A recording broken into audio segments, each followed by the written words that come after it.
You know, as long as we've been doing the Haymakers, we've always seemed to talk about some of the best stuff. Best rivalries, best returns, best debuts, best just about anything. But I think for this edition of the Haymakers, we're going to switch things up a bit. Today, we're going to talk about some of the worst angles in WWE history. These are the angles that I'm sure a lot of you remember, and there's going to be one or two angles that some of you may not remember. Let's just say they were probably that bad they deserve to be forgotten.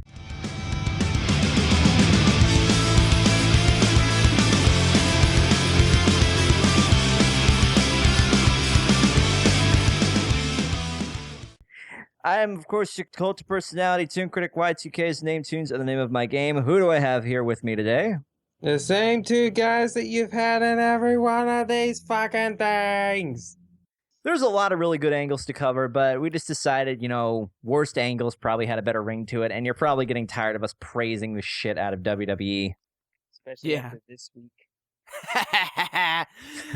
All right, let's get started. Who goes up first? I goes up first. Let's talk about something that kind of has some relevance to what's going on in the WWE today, because a couple years back, there was this really dumb gimmick that the WWE thought would be a wonderful idea to introduce an anonymous general manager. It actually just came back this week, but the reason that everybody was so adamantly like, no, was because we had the same thing happen a couple years ago. And it was stupid, and it was awful, and it was stupid, and it was awful. And it was so stupid and awful, it had to be mentioned twice. Yeah, basically. But I think it was like right after the that string of celebrity general managers, they decided. Can we also add the whole general manager host shuffling in and out with all the celebrity guests as another stupid angle? Yeah. Some of them were kind of good though. Like Wayne Brady was fun. Yeah, I'll give you that. And Jeremy Piven was better than I thought it would be, but other than that, Seth Green was good too, actually. Oh yeah. Wait, this is a bad angles list. We're not supposed to be talking about good stuff. Enough praising the WWE. So a small summary of what happened was Vince McMahon comes into the ring and explains that there's going to be a new general manager in town. I believe this was right after Teddy Long was fired. I'm not 100% on that though, because I wasn't into wrestling at the time. But he says that there's a new general manager, but this person wished to remain anonymous. So all directions and orders and everything were going to be sent in through the computer. And it was very interesting at the time. People were very curious to see how this would end up. Well, it very quickly degenerated into Michael Cole grabbing the microphone every single week and saying those infamous words, "Ladies and gentlemen, I have just received a message from the anonymous general manager." And I quote, blah, blah, blah, blah, blah, blah, blah, blah. Email over. Yeah. So I almost feel kind of bad now because I used that little phrase for Tune Critic's image whenever he says, "I've read a report." No, that's the joke. It's fine. It is the joke, basically. But still, the thing about the whole angle was that it had its moments where it was really, really funny. Case in point, Edge arguing with the computer in the ring. Yes. That whole segment was pure gold. Like Edge's moment of clarity where he turns away and just goes, "I'm talking to a computer. I'm talking to a friggin' computer." That was so perfect. The whole thing was great. "Why are you such a moron?" It was great. Stone Cold coming into the ring and destroying the laptop by pouring beer on it and running over it with his four-wheeler. Just the absurd things the computer would say sometimes. It was great. The problem is that it was very clear that by the end of it, Michael Cole turning heel was not a good idea, and the creative was running out of ideas. They didn't know what to do with it, so it unceremoniously just vanished. It was just gone. The computer was gone. Nobody knew what the hell was going on, and then general manager role went to someone else. I don't remember who, but it went to someone else. Yeah, but then and they it also just kind revealed of faded from memory. We didn't really know what happened, but then on one random Raw, the anonymous general manager shows up, and here's the time where we find out who it is. Nikki, take it away. Wait, do you want me to do something special or just say who it was? Just say who it was. It was Explain fucking Hornswoggle! It was fucking Hornswoggle. Let me lay it down. Fucking Hornswoggle. Santino backstage has the deerskin cap and the pipe looking like Sherlock. Very funny. And he's going around trying to figure out who the anonymous GM is. And he starts pinning random wrestlers that he runs into for no explainable reason. And eventually he just wanders out onto the stage with a microphone and says he has searched every square inch of the building. But the general manager is nowhere to be seen, which means there's only one logical place that it could be, that he or she could be, under the ring. So he searches under the ring. Hornswoggle pulls him under, and then Jerry Lawler comes out, pulls Santino out, and Hornswoggle comes with him, and that's when the big reveal happens. And then they get into the ring, and Jerry Lawler's like, "Are you the one that was causing all this misery?" And then Hornswoggle lands a sweet shin music, and the crowd went mild. Very mild. You could hear crickets. As a matter of fact, Hornswoggle said this in an interview. That exact quote. The crowd went mild. And WWE is very clear that the anonymous GM angle was not very well received. They've mentioned this numerous times, which is actually why they brought it back. They brought it back on purpose because they know we hate it. And like, for example, when the tone went off, the commentators were like, "Oh no, are you kidding me? No, don't do this." And then Cole steps up and with a big shit-eating grin on his face goes, "Ladies and gentlemen, may I have your attention, please?" And then fucking JBL throws his pen up into the air. This happened on last week's Raw, and I'm very excited to see what happens because now creative knows that everybody fucking hates the anonymous GM. So with that in mind, they could come up with some pretty great things now that they have this sense of clarity. But time will tell. It is possible that they'll shuffle from GM to GM week after week after week, which would be pretty great. It would be a great way to bring in some old guests and classic general managers to fulfill their role for a week. I would be totally okay with that. It would definitely speed things up on the road to Royal Rumble. But time remains to be seen whether the anonymous GM will be a fun time where we fucking hate the thing all over again, or whether we just hate the thing all over again because it's just as bad. The thing about the whole anonymous Raw GM thing is that not only is it responsible in part for Michael Cole's absolutely fucking terrible heel turn, but it also leads to his rivalry with Jerry Lawler, how incredibly stupid that was, and an incredibly equally stupid match at WrestleMania. I don't remember which WrestleMania, 27. but 27. And then just the reveal is just probably the second worst part about all this, because the closure that we got is kind of just like a big straight up kick in the face. We were actually kind of curious as to who it was, and then you just tell it's Hornswoggle and just like, oh, well, you wasted this fucking angle for about a year, and now that it's back, you know what? Actually, I'm curious to see what they're going to do. I'm not optimistic. I'm just curious. I've never actually understood like why they would bring up, like why they would have heel announcers. Like, we can all agree JBL is the worst part of the announce team as of right now, right? No, Michael Cole is. JBL is fine. He does his job. Michael Cole is just not good because Vince McMahon is constantly in his ear all the time. Yeah. Honestly, when it comes to commentary, do not blame Cole, do not blame JBL, do not blame Lawler. Blame whoever the hell is in their headset all the time. Blame that guy. That must be hell. Actually, Mick Foley, when he was doing commentary, he stopped because he couldn't handle that.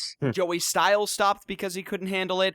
JR stopped because he couldn't handle it. That and other things. I bet Matt Stryker probably did the same thing. That's why he's in Lucha Underground now. What do we have next? This angle happened during the Attitude Era and was one of the only Attitude Era angles that everyone agrees was just utter shit. And it birthed a meme that has pervaded the internet since the early 2000s. It was the Ministry of Darkness angle between the McMahons, and the moment I, of course, am talking about is, "It's me, Austin! Oh, son of a bitch! What? It's me! It was me all along, Austin! Even my family, even my immediate family bought it! You all bought it hook, line and sinker. Every one of you was made fools of. God damn it. Oh, jeez. See, here's the thing. I've actually never seen this angle fully play out, so I'm going to sit this one out and let you two have at it. But I will say the meme is funny. So I know Well, this. Sorry, Nikki. I was just gonna say it's just because Vince is being his normal, typical, over the top, like kind of nefarious self, and it's Vince plays a great villain. You got to give him that. He plays a great, like, corrupt authority guy, but it was kind of stupidly used for this gimmick. For those of you that don't know what we're talking about, let me try to sum up. It was the summer of 1999, and it was the spring of 1999. The Undertaker was leading a cult called the Ministry of Darkness. It had a whole bunch of members in it, members of the roster in the undercard, along with the Brood. And their goal was to just try to take over the WWE and dethrone the McMahons. Much like Stone Cold Steve Austin, but in a much more demonic, satanic way. He was running a demonic cult. What happened is that The Undertaker finally targets Stephanie McMahon, and the Ministry of Darkness kidnaps Stephanie McMahon right from their own home. And they bring her into the center of the ring. She's crucified on the Undertaker's symbol, and they rest her on the ropes, and they start to go through this satanic wedding, an unholy marriage between the Undertaker and Stephanie McMahon, being conducted by Paul Bearer. So they go through with this, and the rest of the Ministry of Darkness are acting as lumberjacks around the ring, and various superstars, one at a time, try to go in and rescue Stephanie McMahon, but to no avail. And right as Paul Bearer is about to pronounce The Undertaker and Stephanie man and wife, out pops Stone Cold Steve Austin to rescue Stephanie McMahon, and it's over. It was one of the most tuned into angles in the WWE Attitude Era, and it's one of the reasons why people constantly refer to it as a soap opera for rednecks. Wrestling, I mean. Anyway, next Raw, the Ministry of Darkness comes out, and Undertaker reveals that there was a higher power that he had been following orders from. And the higher power is dressed in a red robe, comes out into the ring with Gregorian chants in the background, comes in, and Shane McMahon is there, and he's aligned with the Ministry of Darkness at this point. And he addresses Vince McMahon backstage and says, any last words before we reveal who the higher power is? Vince McMahon comes on the Titantron, says a few words, blah, blah, blah, blah, blah, blah. And then there's this very slow, drawn-out reveal of who the Ministry of Darkness is. They unfurl the red robe, and wrestling history was made. That's me, Austin. Yep. Imagine being the creative genius that came up with this and trying to pitch this idea. Just like, okay, we're gonna have like this unholy wedding take place in the middle of the ring. Where's everybody going? Come back. I'm not done. There's more to this. Well, you know why they went along with it, right?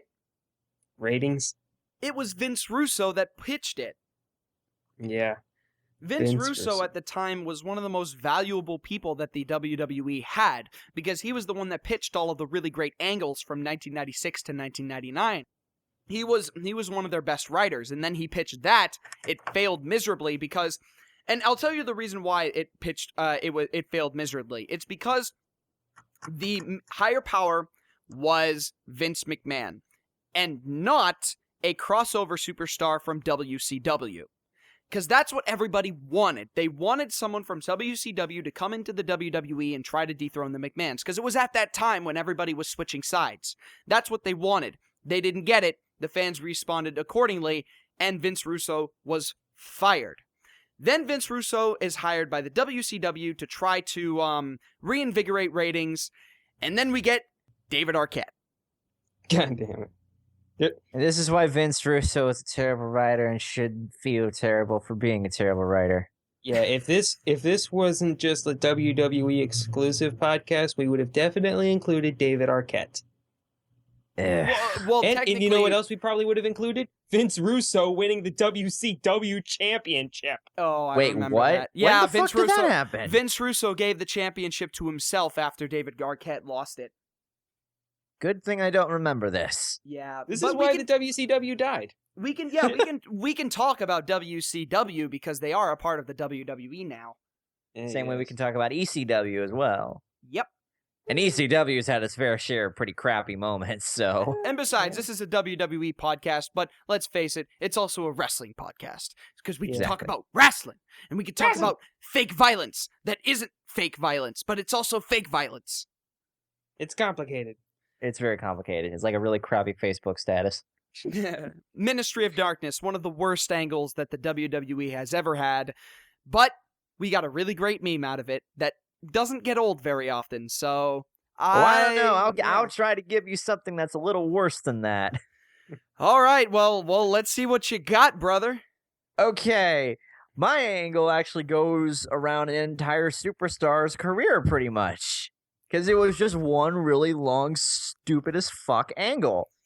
Okay, I'm going to take you all the way back to, like, friggin' 2005. There was, when SmackDown was on UPN, I think, they brought in this dude, what's his face, Palmer Cannon or whatever, and he was setting up this new talent initiative thing. Now, that seemed to work out all right, up until there were these weird-ass vignettes for this character that just looked really friggin' spooky, and eventually, he made his debut, the fucking Boogeyman. Dear God, one of the stupidest things I've ever seen from SmackDown, as well as just the WWE in general, is the goddamn Boogeyman.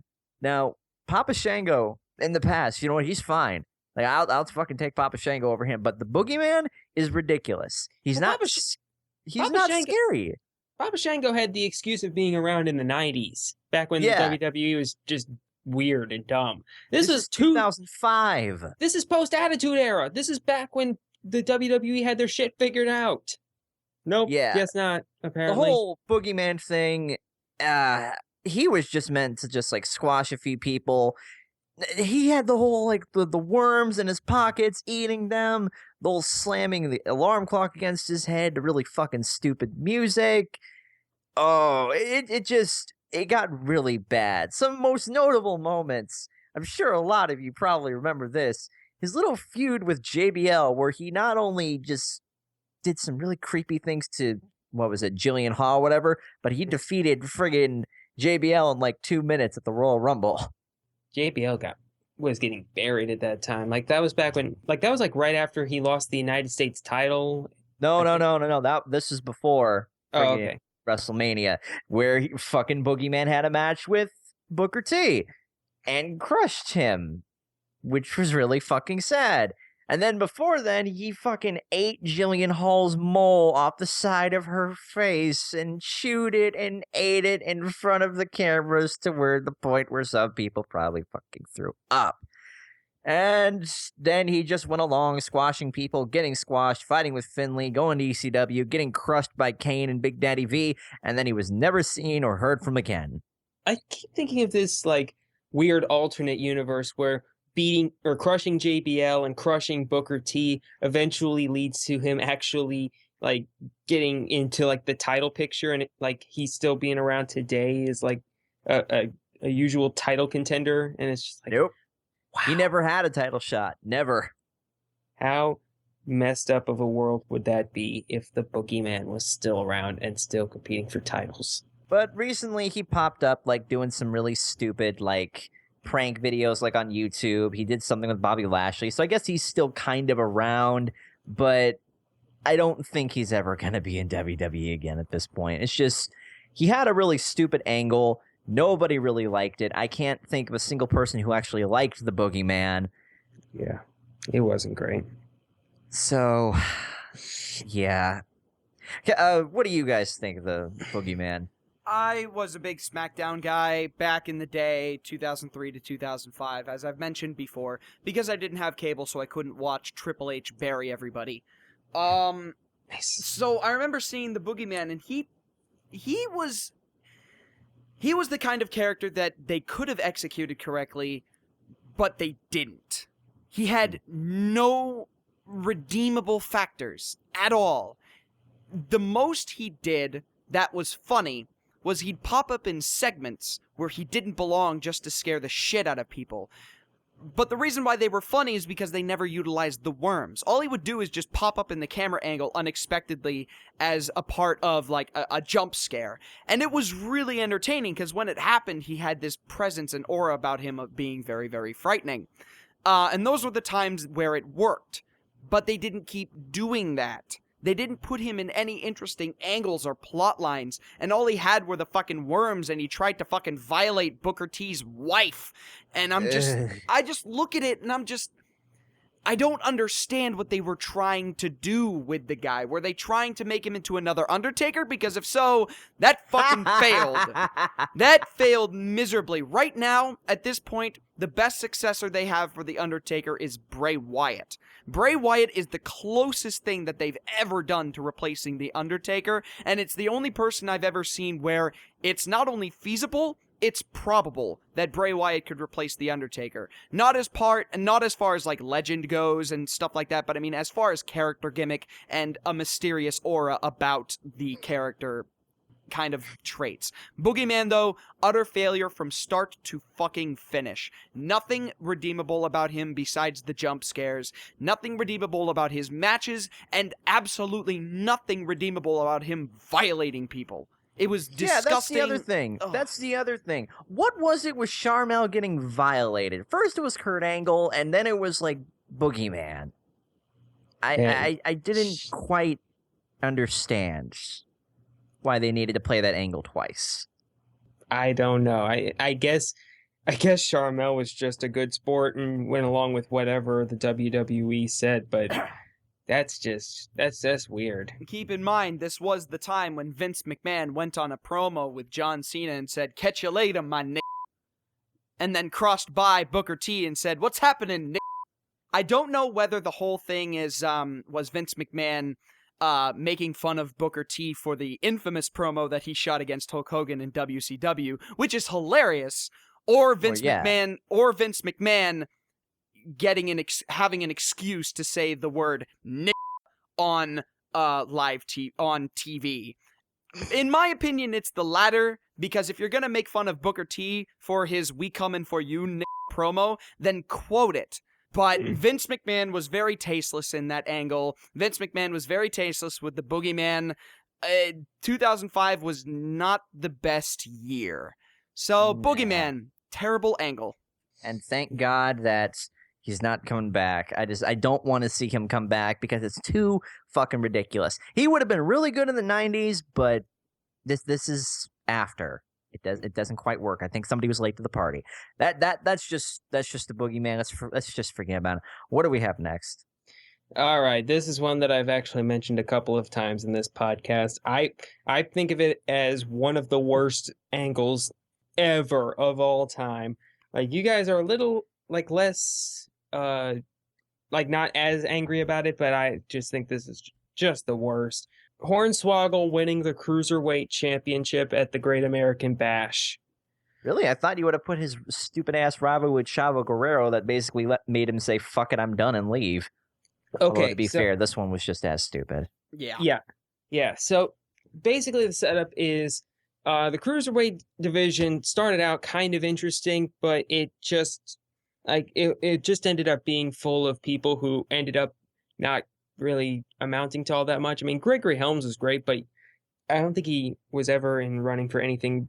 He might have won the Intercontinental title once, but that might have been it. By the way, I'm sorry I didn't mention Gregory Helms when I said what's his face in the last podcast. I'm sorry. People got so angry that I forgot Gregory Helms, but I remembered Mike Knox. Yeah. I'm sorry, it was Gregory Helms. Anyway. But yeah, it was just a bunch of guys, so they decided to get rid of the Cruiserweight title, and they did it in what might just be the dumbest way possible. They have this big Cruiserweight Invitational at the Bash, I think it was like 07 or 08. And let's see here, there's Chavo, Gregory wasn't in it, Jamie Noble, Jimmy Wang Yang. Man, Jimmy Wang Yang, that was another guy we should probably talk about sometime in the future. I liked Jimmy Wang Yang a little bit. He had kind of a cool moveset, but he was just kind of, what is he? Like, I don't know. Fuck if I know either. But yeah, bunch of cruiserweights in the match. Shannon Moore, that was another one. And they start the match, and right as the bell rings, you see Hornswoggle like run through the ring as fast as he can and run back out, and nobody knows what to make of it, and the match just goes on as normal. Get down to late in the match, everybody is unconscious in the middle of the ring, and then Hornswoggle pops up on top rope, does a tadpole splash onto, I want to say Chavo, and gets the pin, 1, 2, 3, and he becomes the Cruiserweight champion. And that led to like 4 or 5 months of Hornswoggle just doing a bunch of pranks on the other cruiserweights. Jamie Noble in particular got really just like made an ass of during that. Which really sucks because Jamie Noble is a great wrestler, and I don't think he ever got his chance to truly shine. Nah, he didn't. But yeah, he ended up Hornswoggle ended up playing a bunch of pranks. Like at one point, he like hid the Cruiserweight Championship. No, Jamie Noble like put out some Lucky Charms in a box with a stick and was going to trap him. And then he stole he was able to get the Lucky Charms before Jamie Noble could pull the trap. And then he stuck the Cruiserweight Championship in there. He ended up getting Jamie Noble back, and it was just stupid Looney Tunes like shit. That is just this is what. Like, the Cruiserweight division used to be something interesting, like back in the WCW Attitude Era days, but goddamn. And eventually it ended up culminating in Vicky Guerrero taking away the Cruiserweight Championship. They never gave it to anybody else, and that is the end of the road for that. Which really sucks also because the Cruiserweight Championship, if they had rebooted it now, there's a lot of great people that could make it work. But no, that's the smart thing. This is WWE logic. Yeah, like, I'm trying to think of some wrestlers that would qualify for that. Like, I think Dolph Ziggler would be light enough to fit into the Cruiserweight. Dolph Ziggler's going to be a main eventer soon. So well, yeah, that's true. But, like, nowadays there's enough light wrestlers that are pretty freaking great and can be, like, mid-card or better. There could be a revitalization of the Cruiserweight title, and they can make it work, but I don't know. It just seems like the way that they just so unceremoniously dumped the Cruiserweight title the last time. I don't know if they would ever bring it back, and if they did, it wouldn't be like the fans would just be like, "Oh, good, we're setting up for this again." Yeah, no, it would not be a good idea at all because everybody remembers the bullshit that was Hornswoggle winning the Cruiserweight title. It just didn't work at all, and it's sad to see it go this way, but there it is. When was Has the last time Hornswoggle ever done anything that's good? I was literally about to ask that. When was the last time he was in a good angle? There wasn't one. He's a shitty joke character, and it's not his fault. It's not his fault at all. It's the fact that he's a little person, and the WWE looks at that and goes, Little person. You're a leprechaun. Congratulations. You win the prize." Yeah. Let's just get to the next thing. And now he's a bull, gator, just Bull, yeah, and now he's in like fucking Leprechaun Origins. Anyway, let's just move on. We can probably talk about the worst WWE film some other time. Yeah, pretty much. That would require us to watch those films. You realize Unfortunately, that, right? I've seen a majority of them. Yeah. I have saved myself from that. Please don't make me go into that. Don't make me go down that rabbit hole. Yeah. Oh, don't worry, Nick. I'll probably just make you watch Scooby-Doo WrestleMania Mystery. Then you'll just see how bad it is. Yeah. All right, next Which, up by on the our way, list. before we get to the next thing, I would just like to plug the fact that we're actually officially fucking getting fucking Flintstones WWE Stone City SmackDown.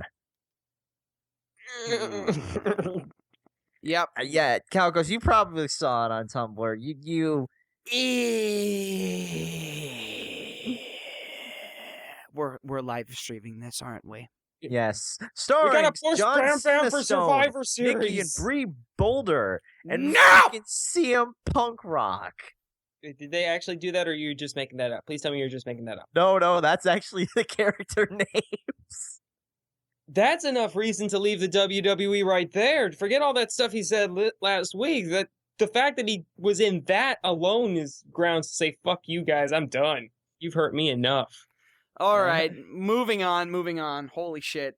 We're going to get from bad to worse, people, because now we're going to get into an angle that I mentioned on an earlier podcast. We've been saying that a lot, but I mentioned on an earlier podcast that I was okay with, but honestly, after hearing testimonies from other people, I was overlooking the fact that it was pure and utter exploitation. But here we go. On November 13th, 2005, we lost one of the greatest wrestlers the world has ever known, and I lost my favorite wrestler, Eddie Guerrero. Died of, I believe, cardiac arrest and a heart attack brought on by painkillers. But they honored his death on the November 14th edition of Raw. I believe it was November 14th. But they in one of the most glowing tribute shows ever, like ever since Owen Hart. They this beautiful tribute show. If you can find it and you don't mind crying, fucking watch it. Also, But there was Rey Mysterio versus Shawn Michaels, and that was just... Anyway, I will save my tears for another episode. But we'll fast forward a little bit to the Royal Rumble, and during the Royal Rumble commentary, there was the commentary kept saying that it's too bad Guerrero couldn't be here to watch Rey Mysterio go second in the Royal Rumble. It's too bad he couldn't be here. Too bad he couldn't be here. And that's when I realized this is the exploitation of the death of Eddie Guerrero. Yep.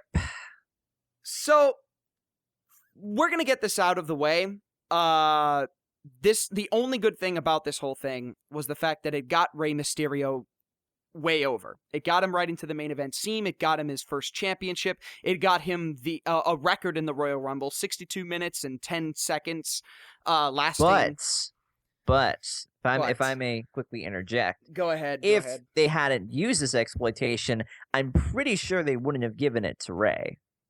You know, that's what pisses me off most of all. Okay, so Eddie Guerrero dies, and they want to honor him after his death because of how heartbreaking it was. So they start pushing Rey Mysterio. Rey Mysterio eliminates Randy Orton to win the Royal Rumble, set the record for the longest time ever spent in the Royal Rumble. Not just Randy Orton, but Triple H as well. Yeah, because they were eliminated one right after the other. And then it starts an angle with Randy Orton feeling as though Rey Mysterio wasn't worthy to win the Royal Rumble because he's short, which is a fine angle. It puts a lot of heat on Orton, and it just makes it that much more satisfying to see the little guy win the World Heavyweight Championship. Very satisfying angle, perfect. But then they bring in Eddie Guerrero, and Rey Mysterio mentions Eddie Guerrero in the ring during a promo, and Orton says, "Why are you pointing to the sky? Eddie Guerrero's not up there. He's down there in hell." And that just made me think, okay, really? Did we really need to use that there? Couldn't have just been, I'm just jealous of the fact you eliminated me. Couldn't we have just gone with that? They could have made fun of Rey Mysterio for his size. It works because Rey Mysterio is tiny, 5'6". It works. It puts heat on Orton. Rey Mysterio gets that all the time. So even when it's fake, it's like nothing to him. And at the end of the day, he's winning the fucking World Heavyweight Championship. So it's not like it matters. It's fine. It's perfectly okay. But no, for some reason, they all signed off on this whole creative decision of constantly repeating Eddie Guerrero, Eddie Guerrero, Eddie Guerrero, Eddie Guerrero. He's fucking dead. Like, they exploited his death for the purpose of getting Rey Mysterio over rather than getting him over anyway, because he's been a main event superstar, but he never won a World Heavyweight or WWE title. It was always the Cruiserweight or one of the mid-card titles, and they never got him over in that respect. And they did, but they did it off of the back of a tragedy. It's disgusting. Why would they think that this is such a good idea after such a glowing tribute and such a wonderful Hall of Fame presentation that they would do something like this? It makes no sense. It's exploitation. I cannot repeat that word enough. It is exploitation of one of the greatest superstars to have ever walked the earth. I think we can also add into the fact that not only Actually, I think some of us tend to forget this. Ray's feud with Chavo, also using Eddie's, as part of an exploitation. Like you said, after that huge send off, Where they were using Ray for what he was worth, having him give a great title reign, and then bam, Chavo betrays him. That too, but what I'm saying is that you'd think that with that huge of a what's the word I'm looking for? That the tribute show, that huge of a tribute show, that the WWE would be like, okay, you know what, we have respect for Eddie. We're gonna let him rest in peace and just go on. We'll mention him a couple times, but nothing like we won't do anything stupid with it. But God damn it, you can always count on the WWE to do something just bad shit, pants-shittingly retarded. Yeah. They honor Eddie Guerrero's death by exploiting him. I can't fault the WWE entirely. I don't think they realized exactly what they were doing, because that would be incredibly heartless and mean to have done that on purpose. But hey, this is Vincent Kennedy McMahon we're talking about. He's not right in the head. So it's very possible that this, in his mind, was a glowing tribute. But at the end of the day, all it did was smear Eddie Guerrero's name into the mat. So, yeah, shoutouts to my favorite superstar. Viva la Razza. Thank you. And now we come to the bottom of the fucking barrel. And no, it's not the gobbledygooker, because everybody says the gobbledygurker. Frickin' fuck the stupid ass fucking turkey thing. I don't know. No, we're going to get to something that actually stirred up quite a lot of controversy. I'll just ask a real quick question for people. Who here remembers Muhammad Hassan and Sean Davari? I do! I remember this, and at the time it horrified me, but now I just look back at it and laugh really hard. This is funny to me, just because of how fucking tasteless it was. Yeah. This was like right after the, what was it? The Iraq War started. Yeah. So they decided, hey, let's have a character, just like in the same sort of spirit as Rusev. Let's have a character that's, kind of going on with, like, the events that are currently going on. Let's have a character kind of based on that. And let's throw him into the WWE and let it cause all sorts of fucking controversy. That'll fucking win, right? No, it won't. It didn't. It went horribly. Some people say that this is very similar to when the angle where Sergeant Slaughter aligned himself with the general from Iran. But no, right. Because that wasn't tasteless. All that was mostly was using a world event to turn Sergeant Slaughter heel. The only time that was... Actually, no. The thing is that it could have gone tasteless because Sergeant Slaughter burned one of Hulk Hogan's shirts when they could have burned an American flag. But here, they do something that... It was an episode of SmackDown in the summer of 2005, and it was a combination of really poor taste and really fucking bad timing. Bad timing, bad luck, bad everything. Zach, explain to the audience why this entire character was a fucking disaster. Yes, and this is actually when he was heading out the door at this point, too. Thank fucking God. And I'm glad that there was one superstar that was able to do that. The fucking Undertaker. Now, let me take you to the Great American Bash 2005. Undertaker versus Muhammad Hassan. Now, Muhammad Hassan had been just running around terrorizing people, and in his little angle with the Undertaker before they actually had their match set up, I believe he got a bunch of masked men out to attack Undertaker and use like a friggin', what was it, like wire or something to try and choke him out. And the promo that they had before this match made it look like something straight out of what was actually going on at the time overseas. So it was in really poor taste. So we figured, hey, Undertaker can probably fix this. And it set up their whole match at the Bash. And it went over really poorly, but it led to a great moment where Undertaker opened up part of the stage and gave Muhammad Hassan the last ride through the stage. And he was never seen or heard from again. Thank fucking God. It's been almost 10 years since this. You're fucking forgetting terrible the reason why this is so controversial. You're forgetting the reason why that episode of SmackDown isn't aired ever. because of what was going on at the time. The London bombings. Exactly. Yeah, that episode aired just mere hours after the London bombings, with the whole terrorist, like Hassan bringing out a whole bunch of masked terrorists to take over SmackDown at the time. And the thing is that it was too late to edit out the segment before SmackDown aired. Thankfully, it was edited off of British television, but thanks to the magic of the internet, they were able to see it through videos on the internet and through message boards of people talking about it. And I have no words for how amazingly bad that whole thing is. Just world tensions were very high thanks to the wars going on in the Middle East.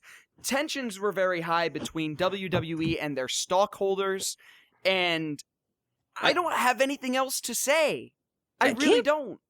I can't fault them too much for this one, though, because, like, if the London bombings would have happened a couple of days later, we would have just thought, or a couple of days after this episode of SmackDown aired, everyone would have been like, well, that was kind of weirdly coincidental.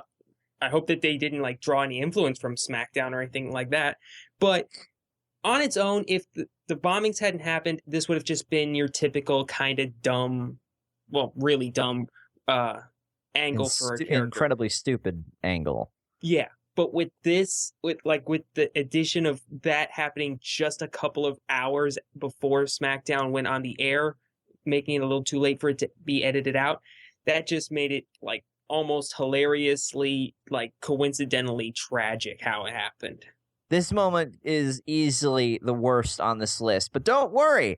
We'll probably have a lot more worse moments to deal with on the next installment of friggin' worst of series. Until then, yeah, I think we pretty much covered this. Yeah, just these few ones, because the WWE's done so much stupid shit before that we've got plenty of ammo left. Oh yes, there's more than enough for us to talk about for at least a few more videos. So, yeah, I actually don't know how to end this. Guys, what should we do?